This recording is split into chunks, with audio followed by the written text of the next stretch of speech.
नमस्कार। आज के इस खास एक्सप्लेनर में हम एक ऐसी कहानी की तह तक जाने वाले हैं जो किसी डार्क थ्रिलर से कम नहीं है। सड़कों से सिंडिकेट तक एक ऐसा सफर जहां एक बेहद ईमानदार पुलिस कांस्टेबल का बेटा दुनिया का सबसे खूंखार आतंकी मास्टरमाइंड बन जाता है।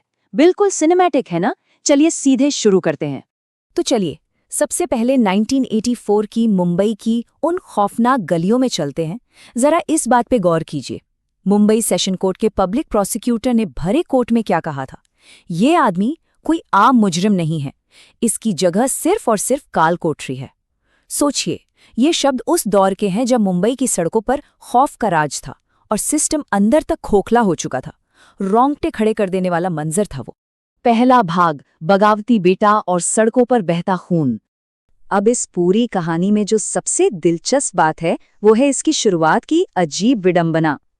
हेड कांस्टेबल इब्राहिम कास्कर का बेटा ईमानदारी का रास्ता छोड़कर डोंगरी की गलियों में छोटी मोटी चोरियां करने लगा।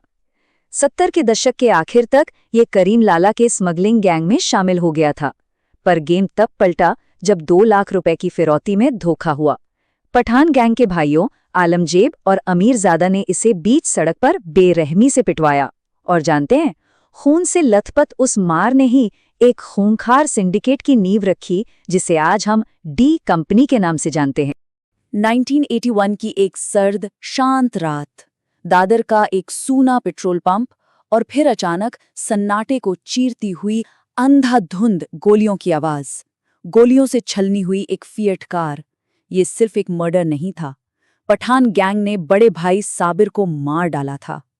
यही वो टर्निंग पॉइंट था जहां बची खुची इंसानियत हमेशा के लिए खत्म हो गई और शुरू हुई एक ऐसे अंतहीन खौफनाक बदले की आग जिसने पूरी मुंबई को जलाकर रख दिया। दूसरा भाग, पठान गैंग से दुश्मनी और बढ़ता खूनी खेल। चलिए आगे बढ़ते हैं और देखते हैं कि ये दुश्मनी कैसे एक भयानक गैंग वॉर में तब्दील हो गई। पठान गैंग का नामो निशान मिटाने की कसम खाई जा चुकी थी। 1983 में गुजरात में दाऊद गिरफ्तार हुआ। बस इसी मौके का फायदा उठाकर आलमजेब ने उसके 2 खास आदमियों को मौत के घाट उतार दिया। लेकिन जैसे ही बेल मिली, एक ऐसा खौफनाक पलटवार प्लान किया गया जिसका तरीका इतना थिएट्रिकल था कि पूरी अंडरवर्ल्ड और पुलिस महकमा दहल उठा। सीन इमेजिन कीजिए, 1983 का वो सेशन कोर्ट रूम जो खचाखच भरा है।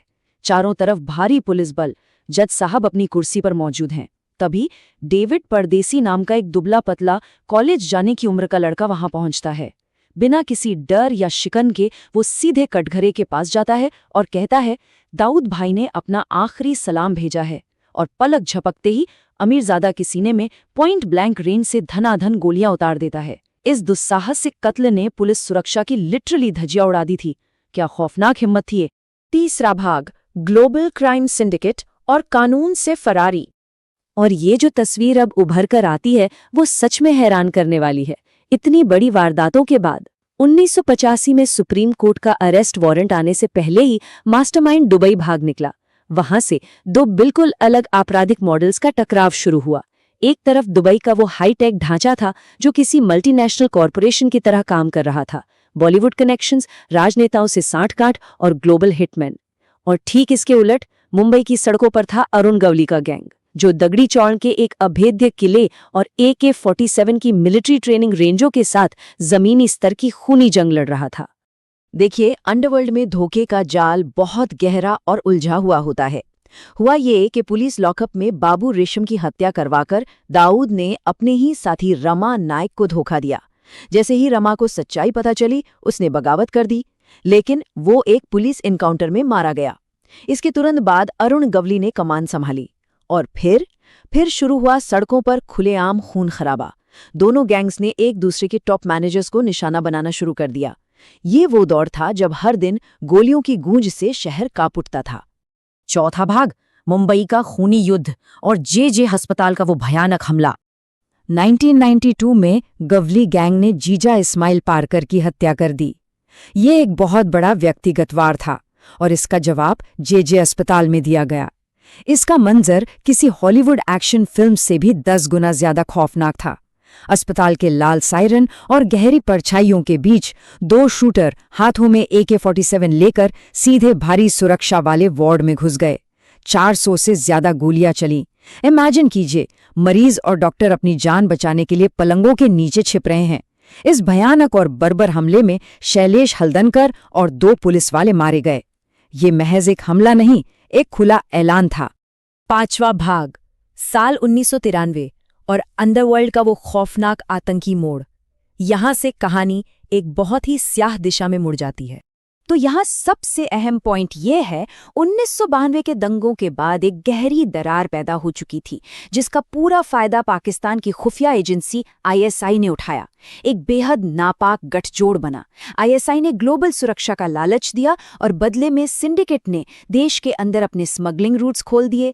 टाइगर मेमन को ये खौफनाक जिम्मेदारी सौंपी गई और नतीजा, इन्हीं रास्तों से मौत का भारी सामान AK-56 राइफलें, ग्रेनेड और RDX भारतीय समुद्री तटों पर उतारे गए। अंडरवर्ल्ड की दुनिया अब पूरी तरह आतंकवाद से हाथ मिला चुकी थी। 12 मार्च 1993 ये वो तारीख है जिसे कभी भुलाया नहीं जा सकता। बॉम्बे स्टॉक एक्सचेंज से लेकर एयर इंडिया बिल्डिंग तक आसमान में सिर्फ और सिर्फ काला धुआं उड़ रहा था। ऊपर से बारिश की तरह टूटकर गिरते हुए कांच के टुकड़े। एक के बाद एक 12 सिलसिलेवार बम धमाकों ने पूरे शहर को शमशान में तब्दील कर दिया। इस खौफनाक साजिश ने न सिर्फ एक भागते दौड़ते शहर की रफ्तार को रोक दिया, बल्कि अपराध की उस दुनिया को भी हमेशा के लिए धार्मिक आधार पर बांट दिया। 250 से ज्यादा बेगुनाह लोगों की मौत, ये कोई मामूली आंकड़ा नहीं है दोस्तों। हजारों लोग हमेशा के लिए अपाहिज हो गए। ये वो भयानक कीमत थी जिसने इस शहर की रूह को झकझोर कर रख दिया और एक स्मगलर को रातों रात दुनिया के सबसे वांटेड और खतरनाक आतंकवादी में बदल दिया। एक पल के लिए इस भारी नुकसान को महसूस करके देखिए। 6ठा और आखिरी भाग, परछाइयों में पनपता साम्राज्य और आज का अंडरवर्ल्ड। इस खौफनाक त्रासदी के बाद आपको क्या लगता है क्या हुआ होगा? ये साम्राज्य अंधेरे में छिपकर खत्म नहीं हुआ, बल्कि और भी विशाल हो गया। आज की तारीख में ये 6000 करोड़ रुपए से ज्यादा का अंपायर है। जी हाँ, 6000 करोड़। शिपिंग, रियल एस्टेट से लेकर ड्रग्स और हथियारों की ग्लोबल तस्करी तक इस खूनी साम्राज्य की जड़ें आज लंदन, स्विट्जरलैंड, दुबई और लागोस जैसे शहरों में गहराई तक फैली हुई हैं। ये अब एक सड़क छाप गैंग नहीं, एक ग्लोबल टेरर कॉरपोरेशन है। और अब हमारे सामने सबसे बड़ा सवाल, मुंबई के उस सबसे काले दिन का मास्टरमाइंड जो आज ISI की सुरक्षा में कराची के एक पॉश इलाके में छिपा बैठा है, वो आखिर कब तक ऐसे ही परछाइयों में महफूज रह पाएगा? क्या उन बेगुनाह लोगों को कभी न्याय मिलेगा? इस एक्सप्लेनर के अंत में ये वो बेचैन कर देने वाला सवाल है जिसका जवाब आज भी हम सबको तलाशना है।